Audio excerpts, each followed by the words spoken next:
Yo, hey, this shit easy, nigga. Hey, all I'm talking about, nigga, I'm still out here trying to get it. Contender Regime Boxing checking back in with y'all, man. What's going on? Hope y'all doing well on this beautiful Sunday morning. So I wanted to talk about Shakur Stevenson's performance versus Tuka Khan Clary. They had a 10-round bout last night on ESPN. I want to talk about that a little bit. And then just, overall, just kind of do an evaluation of Shakur Stevenson, where he is right now and where I believe that he could go in his career. First and foremost, the fight was lackluster. It was pretty much a one-sided beat down by Shakur Stevenson. Tuka Khan Clary is actually a pretty good fighter. He's very athletic, got some decent hand speed, got some decent power, really good angles. Southpaw, just like Shakur Stevenson. Normally when he's in there with a guy that's not on that level, he looks pretty good. He shows you a whole lot of different type of looks, hits you from different angles. He turns fighters. He tried to do that a little bit with Shakur, but, Shakur's footwork and his distance control and his range control is so phenomenal. It's hard to just turn him and put him in an uncomfortable position. But he tried it a couple of times with Shakur. But other guys, when he's in the ring with them, he's able to do that, no problem. He got nice combinations, and I really thought that this fight was gonna be a little bit better than what it was. I knew that Shakur was gonna dominate and make it look fairly easy, but I didn't think he was gonna, I didn't think Khan wouldn't be able to do anything in the ring with him. I mean, he literally just got walked backwards for 10 rounds and just got beat on like a punching bag. You know what I'm saying? But, Shakur went in there and did what he was supposed to do. He showed everything on offense and defense. He showed you, 2, 3, 4, 5 punch combinations, the jab, going to the body. He's turned into a phenomenal body puncher. The jab was Chris all night. He set up his punches. I mean, he really didn't set a whole lot of things up in terms of traps and, making Khan run into things. He was just pretty much walking him down the whole night, just behind a educated jab and very accurate and sharp combinations. I know a lot of people was criticizing Shakur Stevenson for lack of power he showed in that fight. A lot of people felt like he should have stopped Tuka Khan in that fight, and I do believe that he should have gotten him up out of there. But again, Tuka was a very durable guy. He knew how to survive. He was holding a lot.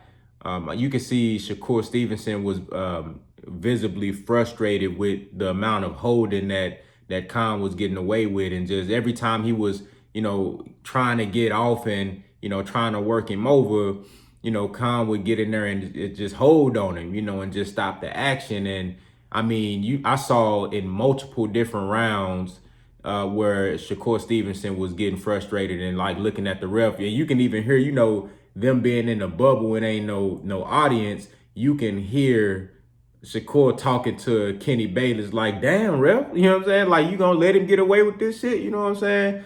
And Kenny Bayless was pretty good about breaking up the holds and stuff like that. And even then, I felt like Shakur was getting frustrated with that, with Kenny Bayless not letting him work. But I mean, dude was just holding hella much, you feel me? So, he really didn't have no choice but to get in there and break it up and let them get to work. I felt like Kenny Bayless could have let Shakur work a little bit more on the inside in the clinch, and see if he can land some body shots or something that'll kind of make Tuka stop with all that holding and make him break that shit up. But overall, a great performance. The only thing that Stevenson didn't do was stop the guy. I mean, he hit him with every punch. He played phenomenal defense. He was sharp as ever. I mean, he looked like a pound for pound caliber type of guy.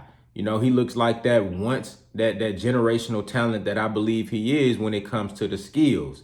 His pedigree is impeccable, being around Andre Ward, being around Terrence Crawford, learning and studying, learning from these guys and studying these guys.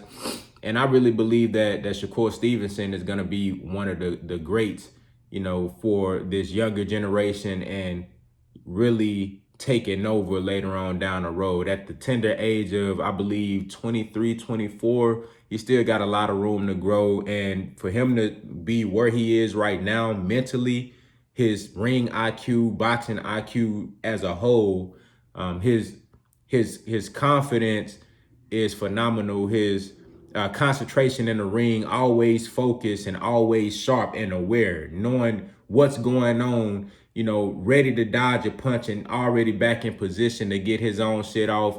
And like I said, he's developed a very, very potent body punch game. He really goes to the body well, and I love his combinations. I love how he's able to throw his combinations, and his punch placement is very, very sharp. He can get his punches in, put him exactly where he want them, and then get back on defense, let you throw your shit, and then he'll get right back in and start doing his work. So I'm not really concerned about Shakur Stevenson's, lack of power. Just same thing with Devin Haney, even though I feel like as far as the skill, Devin Haney is a very skilled fighter. But as far as the skills department, I believe Shakur Stevenson is a cut above, not by much, but he's a cut above, I believe, but they both, struggle sometimes when it comes to getting guys up out of there. But I'm not worried about that because boxing is not all about power. This shit is way beyond just power.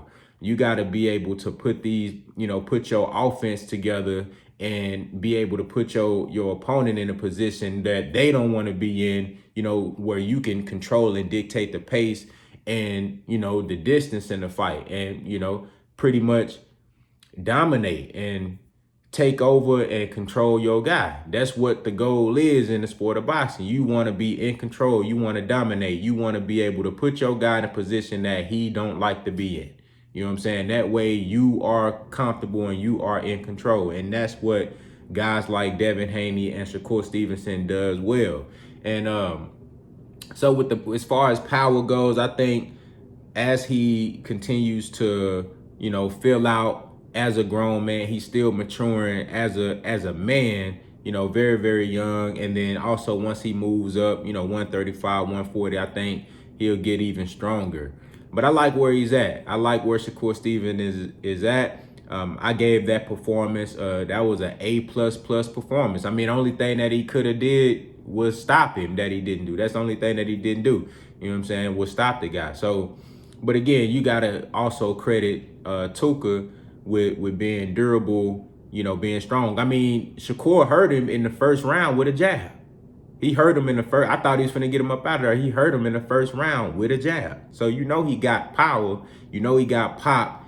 And that he has enough on those punches to make you respect him to where you don't just crash out and just go do nothing crazy. You're not just gonna walk in on Shakur Stevenson and just crash out on him.